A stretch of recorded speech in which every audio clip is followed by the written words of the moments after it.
அன்னை right. KS பாலச்சந்திரனை ஈழத் தமிழர்கள் மத்தியில் மிகவும் பிரபலப்படுத்தியது இந்த அன்னை ரைட் தான். 1973 ஆண்டு இலங்கை ஒலிபரப்பு கூட்டுத்தாபனத்தின் 6ஆம் இலக்க கலையகத்தில் பார்வையாளர்கள் முன்னிலையில் தயாரிக்கப்பட்ட குதூகலம் நிகழ்ச்சியில் நடிக்கப்பெற்ற அன்னை ரைட் நகைச்சுவை சித்திரம் பின்னர் 1974 ஆண்டு மிகவும் பிரபலமாக ஒலிபரப்பாகிக் கொண்டிருந்த தணியாத தாகம் என்ற வானொலி தொடர் நாடகத்திலும் சேர்த்துக் கொள்ளப்பட்டது. 1974 ஆண்டு யாழ்ப்பாணத்தில் நடைபெற்ற தமிழ் ஆராய்ச்சி மகாநாட்டின் போது முதற் தடவையாக மேடையேற்றப்பட்ட அன்னை ரைட் பின்னர் மேடையேற்றப்படாத இடங்களே இல்லை என்று சொல்லும் அளவிற்கு சகல இடங்களிலும் மேடையேற்றப்பட்டது. அந்த காலத்தில் இதன் ஒலிப்பதிவு நாடா இல்லாத வீடுகளே இல்லை என்று சொல்லும் அளவிற்கு மிகவும் பிரபலம் பெற்றிருந்தது. வெளிநாடுகளில் வசிக்கும் தமிழர்கள் இலங்கையில் இருந்து தெரிவிக்கும் பொருட்களின் பட்டியலில் முக்கிய இடத்தை பிடித்தது.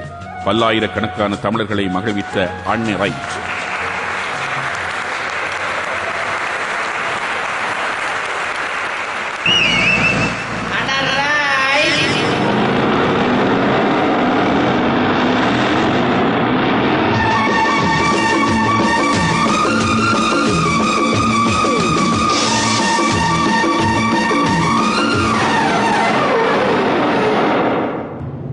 நெல்லடி அடிவேலி யாவெல்லாம் தத்து நீர்வேலி கோப்பாயா பணம் இல்லாம ஆனா கொஞ்சம் பின்னாடி அடிச்சு விடுங்க. அண்ணராய் அவசரப்படாதீங்கோ, எல்லாரையும் மேத்தி கொண்டுதான் போவேன், ஒருத்தனையும் விட்டுட்டு போக மாட்டேன். தம்பியே அந்த பொம்பளை பிள்ளைகளுக்கு கொஞ்சம் மிஞ்சால வேறுமே. நீல அக்கா தங்கச்சியோட கூட பிறகு நீரனும் சரியான ஹோட்டல்ல சாப்பிட இல்ல போறோட கொஞ்சம் மிஞ்சால இருக்கணும் இல்ல ஆச்சு பொடி. எனக்கு எத்தனை வயசு? 25 வயசு இருக்கும். ஃபுட்பால் விளையாடுற வயசுல இடுப்புல வச்சுக்கொண்டு நேரி முருகிய நிக்கிறேன். டிக்கெட் எடுக்க மாட்டேன் பயமோ ரக்கி விட்டான படிக்கனே. அருவான் என்ன நீ அருவான் பாத்தியே முன்னால போட தம்பி. அது என்ன எழுதிருக்கு தெரியுமே? புகைத்தல் விலக்கப்பட்டுள்ளது. யாரோ காதல் விலக்கப்பட்டுள்ளது மாத்தி போட்டா முந்தி இருந்தது புகைத்தல் விலக்கப்பட்டுள்ளது. நீர் என்ன சிமெண்ட் ஃபேக்டரி புகை போக்கி மாதிரி புக்கு கண்டுபிட்டு கொண்டிருக்கிறேன். ஜன்னலுக்குள்ளாரு எறியும் கொல்லிக்கட்டே இல்லையா? நான் உண்மை எறிஞ்சு போடுவேன் ஜன்னலுக்குள்ளால. இந்த காலத்து பொடியல் பாருங்க வேலை வெல்லாதவங்க கண்டபடி கொழுவக்கூடாது. அன்றைக்கு இப்படித்தான் பாருங்க ஒருதனோட கொழுவி போட்டு நான் வந்து வேலை ஸ்டைலா ஃபுட்பால்ல நின்றானா அவன் ரங்கி போய்க்கு எட்டி குட்டி போட்டு அண்டையிலிருந்து பாருங்க கொழுவுற நாக்கள்ல ஃபுட்பால்ல நிக்கிறது இல்ல, ஃபுட்பால்ல நிக்க விட மாட்டா நான் கொழுவுறதுல வேலை அவதானம். அண்ணராய் ஒரு தரம் ஃபுட்பால்ல நிக்க கூடாது. எல்லாரும் முள்ளிக்கு வருங்க அல்லாடா ரங்க வேணும். ஒரு தரம் ஃபுட்பால்ல நிக்க விட மாட்டேன். இன்றைக்கு முந்தி பாருங்க இப்படி ஃபுட்பால்ல கனவேர் நின்றால் ஒரு வேலை செய்யறேன்னா இப்ப செய்யறது. முந்தி கனவேர் ஃபுட்பால்ல நின்றா ஒரு வேலை செய்யறேன்னா என்னண்டா பாருங்க எல்லாரும் முள்ளுக்கு ஏறவனும் இல்லாட்டா ரங்கவனும் இல்லாட்டா பஸ் போகாதன்னு சொல்லி போட்டு நான் கீழே நிலத்துல ரங்கி நிக்கிறேன். இப்ப அப்படி செய்யறேன். அன்றைக்கு இப்படித்தான் பாருங்க கனவேர் ஃபுட்பால்ல நின்றாங்க. நான் சொல்லி அழுத்து போய் கீழே ரங்கி நிலத்துல நின்றேன். உள்ளுக்க நின்ற படு அவையார மணி அடிச்சு விட்டுட்டான். மணி எனக்கு தெரியாத நான் கீழே இறங்கி நின்ற விஷயம். 2.5 கட்ட தூரம் திரத்தி போய் 1.5 கட்ட தூரம் டாக்ஸில போயில்ல பஸ்ஸை பிடிச்சேன். அண்டையில இருந்து இந்த விளையாட்டை விடுறேன். அப்போ அந்த கொட்டனை விட்டுட்டு போனேன். அது பத்திரமா நிக்க விழாது.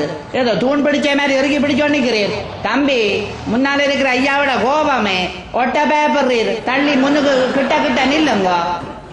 நான் சொன்னாலும் நம்ப மாட்டீங்க. முன்னால 2 பேர் நிக்கணும். என்ன கதைக்கணும் என்று பேரன் வீட்டில் சொல்லி போட்டு வர்றது பள்ளிக்கூடத்துக்கு போறேன், படிக்க போறேன், டியூஷனுக்கு போறேன், என்ன கதைக்கணும் என்று பேரன் அன்னைக்கு வாரதுன்னு சொல்லி போட்டு பிறகு வேற இல்லை. நான் இப்படி வாரது நான் வரைக்கும் உங்களோட கொப்பர் குட்டனோட நிக்கிறார். நான் பயத்துல விட்டுட்டு ஓடி வந்துட்டேன். என்ன சொன்னாலும் உங்களுக்கு உண்மையே நிலைமை ரூபம் இல்லையே. என்ன தம்பி கொஞ்சம் முன்னால இறக்கி நில்லும். தங்கச்சி கொஞ்சம் மிஞ்சால இறக்கி வான. அண்ணன் கொஞ்சம் மறுக்கி பிடிக்கணும். இது விலாபத்தா வரும் போல கிடாக்கு.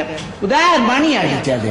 அப்போ உடனே குட கொழுவுற கம்பி என்று நினைச்சு மணி அடிக்கிற கம்பியில குடைய கழுவி போட்டு தொங்கி பிடிச்சு கொண்டு நிக்கிறார். கலடும் காணும் கூடைய என்னது மேன்மார் கூடையோ? ஓ மேன்மார் கூட என்ன ஒழுகாது. இப்ப மணி அடிக்கிற கம்பியில குடைய கழுவி போட்டு மேன்மார் கூட ஒழுகாதுன்னு சொல்லி கொண்டிருக்கிறேன். கலடும் காணும் கூடைய அண்ணன் தம்பி தாரன் பொறுமை அந்தரிக்கிறீர். உங்களோட மிச்ச காஜில என்ன செல் அடிச்சு விழுந்த இந்த வீடு திருப்பி கட்ட போறேன்னு பொறுமை ஒரு 5 மிச்ச காஜுக்கு அண்ணி ஆண்டு கொண்டிருக்கிறேன். உங்களுக்கு தான் சொல்றேன் ரகசியம். யாராவது மிச்ச காய் தாங்களா கேட்டாலோடைய நான் கொடுக்க மாட்டேன். அப்படின்னு மிச்ச காசு கேட்கறதுக்கு ஒரு வழி இருக்கு பாருங்க. என்னன்ட்டு அண்ணி அண்ணன் மிச்ச காசு, அண்ணி அண்ணன் மிச்ச காசு சுரண்டு என் யூனிஃபார்ம் கிழிஞ்சு, யூனிஃபார்முக்கு இருக்கிற ஷர்ட்டு கிழிஞ்சு, ஷர்ட்டுக்கு இருக்கிற பெனியன் கிழிஞ்சு, உடம்புல சுரண்டு மட்டும் நான் திரும்பியும் பார்க்கலாம். அப்படியும் மிச்ச காசு கேட்கிறவங்க இருக்கிறாங்க பாருங்க. தப்பி தவறி அப்படி மிச்ச காசு என்னட்ட கேட்டினம் என்றால் 10 ரூபா தந்துட்டு 2 ரூபா போக 8 ரூபா காசு மிச்சம் கொடுக்க வேணுமெண்டா ஒரு வேலை செய்யல. 25-50 சில்லறை குத்தியா கொடுத்தது. அவர் கை நிறைய காசை வாங்கி கொண்டு மேலையும் படிக்க மாட்டார், கீழையும் படிக்க மாட்டார், கையில கிளி குஞ்சு பொத்தி பிடிச்ச மாதிரி பொத்தி பிடிச்சு கொண்டு நிற்பார். எப்படா ரங்கி இந்த கையை பிரிச்சு காசு எண்ணுவோம் காத்து கொண்டு நிற்பார். நான் மணி அடிப்பேன், மணி அண்ணன் அடுத்த ஹோட்டை தான் பஸ்ஸை கொண்டு நிப்பாட்டுவார். ரங்கி நிலத்துல காலை ஊண்டி கையை விரிச்சு எண்ணி பார்ப்பார். 2-3 ரூபா குறைஞ்சிருக்கு. பஸ் மறந்து இருக்கு. இந்த பஸ்ஸை திரட்டி கொண்டு நான் டாக்ஸி பிடிச்சு கொண்டு போறதோண்டே என்ன திட்டி விட்டா போய் இன்னும் ஒரு புது நம்பர். பஸ்ஸுக்குள்ள தங்கச்சி மேர் கனவேர் இருந்தால் தம்பி மேர் மிச்சம் கீழாயினம், 25% மிச்சம் கீழாயினம். வெக்கத்தில் தூர இருந்து கொண்டு மெலிசா கையை காட்டி கப்பினம். அனோய் 25 cents, அனோய் 25 cents. நான் அந்த பக்கம் திரும்பியும் பார்க்க மாட்டேன். வேற மணி அடிச்சது 6 பேர் ரங்குறதுக்கு 6 தரம் மணி அடிக்கிறீர்கள். டாங் டாங் டாங் 6 தரம் அடிச்சால் பஸ் நிக்காது. காணும் நின்று போகும். கண்டறியாத மீசோட முடிச்சிடுறீர். தம்பி கொஞ்சம் இறக்கி நில்லுங்கோவன், எல்லாரும் கொஞ்சம் முன்னுக்கு போங்கோவன். உங்களை சொன்ன பாருங்க, இந்த உலகத்துல எல்லாரும் முன்னுக்கு போகணும்னு நினைக்கிற ஒரே ஒரு சீவன் நான் தான்.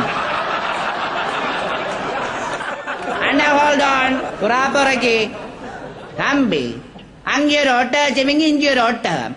ஏன் காணும் இந்த பொம்பளை பிள்ளைகளுக்கு நுழையிற நீங்கள் அக்கா தங்கச்சியோட கூட புறக்கீங்க. பொம்பளை பிள்ளைகளுக்கு நுழைஞ்சு கொண்டுதான் கையை நட்டுறீ ஒட்டகச்சிவிங்க மாதிரி. இங்கே இறக்கி நில்லும். கடவுளே, நானும் தெரியாம பேசி போட்டேன். அது தம்பியில் தங்கச்சி தான். தங்கச்சி அண்ணன் லோங்ஸே கவனம் பாஞ்சரகா உடுப்புகள் மேலும் மோசம் தான். தம்பி 2 ஆண்டு முதுகில ஓங்கி தட்டினா திரும்பி பார்த்தா தங்கச்சியா கிடா. தங்கச்சி ராஜாத்தி கொஞ்சம் முன்னால போன என்று தட்டாமல் தடவி சொன்னா திரும்பி பார்த்து மீசியோட முடிச்சுறான் போட்டி. உடுப்புகள் வந்து மோசம். அன்றைக்கு இப்படித்தான் ஒருத்தர் இன்டர்வியூக்கு போவோண்டு இந்த பஸ்ஸில் வந்தவர். படுபாவிக்கு டை கட்ட தெரியல. யாராவது தெரிஞ்ச ஆளை கேட்டு கட்டி இருக்கலாம். இவன் தானே டை கட்டி பழகி இருக்கிறான். சுருகுதளமா கட்டி கொண்டு இவர் வேலை ஸ்டைலா வந்து நின்றார். பஸ்ஸுக்கு பக்கத்துல ஒரு கட்ட கிழவன் நின்றார். மணியண்ணன் மாடொண்ட கண்ணிட்டு ஜடம் பிரேக் போட பக்கத்துல நின்ற கட்ட கிழவன் பார்த்திருக்க. எல்லா வாரிலையும் ஒவ்வொருத்தரும் தொங்கினம். நான் பிடிக்க ஒரு வாரில்லையேங்கின கிழவன் இவற்றை டைய கண்டு பாஞ்சட்டி டைய பிடிக்க சுருதளம் முருகி அவர் இப்படி நிக்கிறார்னே. விமலோத்துக்கு இன்டர்வியூக்கு போறதுக்காய் நான் பக்கத்துல இருந்த மனுஷனிட்ட நல்ல காலம் சின்ன வில்லு கத்தி கொண்டு இருந்தபடியால் டக்கண்டு வேண்டி டைய அறுந்திருக்காவிட்டால் அவர் நேர் விமலோத்துக்கு போய் இன்டர்வியூக்கு நின்று இருப்பார். என்ன தம்பி ஜன்னலுக்குள்ளால எட்டி பாக்குறீர்? மினிமேனில போக போறீரோ? ரங்கி அதுல போய் ஏறுமன்றேன். ஜன்னலுக்குள்ளால தலையை நீட்டுறீர். பக்கத்தால போற லோரி தலையே இல்லை கொண்டு போக போகுது. அப்புறம் நாங்கள் உம்மோட வந்து கோட்டில நிக்க வேணும். கொஞ்சம் முள்ளுக்கு இறக்கி தலையை வச்சுக்கொண்டு நில்லுமன் கொஞ்ச நேரம். அச்சுவேலி அண்ணா ஹோல்ட் ஆன். இந்த வாழக்குறை இதுல ஏதாவது பின்னால வரும் பஸ் வருது. பின்னால வரும் பஸ் வருது எடு. அண்ணன் வாங்க வாங்க. அவர் 2 ஆளா வார. 2 ஆள் என்றால் உங்களுக்கு என்னென்ன விலங்கு தானே ஒரேஞ்ச் பாலி பாவிச்சு போட்டு வார. அண்ணா வாங்க. தம்பி கண்டக்டர். ஓ தம்பி தானே என்ன உங்களுக்கு கொண்டு விட்ட தம்பி தானே நான். வாங்க வாங்க தம்பி. நீலச்சட்டி உடம்பு அண்ணா இருக்கட்டும். அண்ணா கவனமே முன்னால பிடிச்சு கொண்டிருங்க. அண்ணன் கண்டக்டர் மஜான். பத்தியில முறை மாறுது. ஒன்று தம்பி முறை, மற்றது மச்சான் முறை. 2 ஆள் சொன்னேன். அண்ணே எடுங்க அண்ணா. ரைட் அண்ணா ஹோல்ட் ஆன். ஆஜா பிரேக் போடும் இல்ல தெரியாம கேக்குறேன். ஆஜா பிரேக் போடும். இது என்ன டிரைவர் மணி அண்ணன் தான் பிரேக் போட்டது. வேறு யார் பிரேக் போட்டது? அதான பார்த்தேன். இந்த பாசுக்குள்ள டிரைவரை தவிர வேறு ஒருத்தனும் பிரேக் போடும். நாங்கள் இவியலோட வர்றபாடு உங்களுக்கு என்ன தெரியும்? நாங்கள் மிச்ச காய்தார இல்லைன்னு உங்களுக்கு ஒரு கோபம். நீங்கள் வேலை சிம்பிளா நெக்கிறீர்கள் போல கிடக்க என்னையும் மணியண்ணனையும். யாழ்ப்பாணத்துக்கு டபுள் டெக்கர் பஸ் ஜட்டத்தட்டு பஸ் வந்த காலத்துல நானும் மணியண்ணனும் தான் வேலை செய்தனாங்க. மணியண்ணன் டிரைவர், நான் கண்டக்டர்.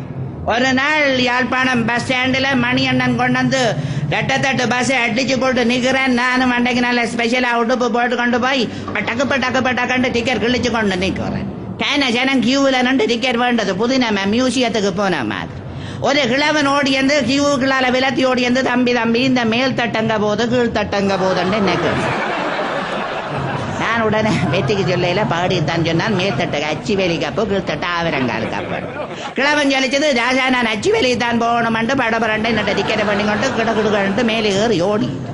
மேலே ஏறின கிழவன் நான் மணி அடிச்சு மணியனை நடுக்கிற கடையில படபரண்டு ஓடி அந்த படியால என்ன கோட்டை பிடிச்சு எனக்கு கும்மாயிட்டேன்.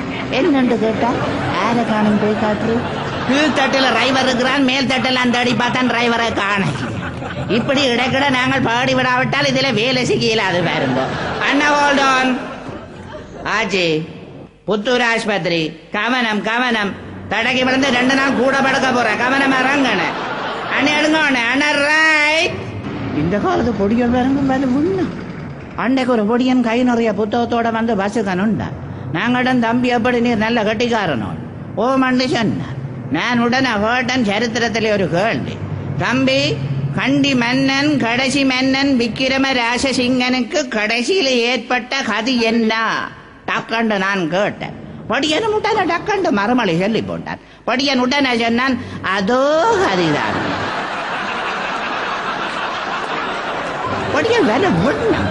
இன்னும் ஒரு படியனை கடன், தம்பி எப்படியா போய் சோதனை எழுதுனியோ டைம் பாஸ் பண்ணுவியோ நல்ல கட்டிக்காரன் போல கிடக்காண்டு.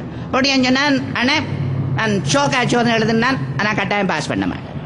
என்னடா இது, சோக்கா சோதனை எழுதுனீங்கன்ற பாஸ் பண்ண மாட்டேன்ற, இது என்ன புதினமென்று கேட்டேன்.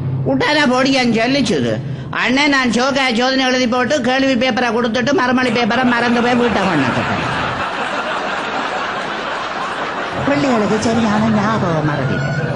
அதுதான் டியூஷனுக்கு போறாண்டு தியேட்டருக்கு போகுதுகள், தியேட்டருக்கு போறாண்டு டியூஷனுக்கு மறந்து போயிருக்கு. வீட்டை சொல்லி போட்டு வலிக்கிறது, அம்மா இன்றைக்கு ஒரு கிளாஸ், நாளைக்கு இன்னும் ஒரு கிளாஸ், நாளை இன்றைக்கு ஒரு பெரிய கிளாஸ். நானும் பார்த்தேன் இந்த பிள்ளைகள் ஒவ்வொரு நாளும் போய் எங்க கிளாஸ் எடுக்குதுகள். வீட்டை வாரவனுக்கு தேத்தண்ணி கொடுக்குறதுக்கான ஒரு பூ போட்ட கிளாஸ் இல்லையே. நானும் ஒரு கிளாஸ் இவங்களுக்கு பின்னால போய் வேண்டுவோம்ட்டு ஒரு நாள் டியூட்டி யோக எடுத்துக்கொண்டு பிள்ளைகளுக்கு பின்னால போய் பார்த்தா தானே டவுனில் விஷயம் விளங்குச்சு.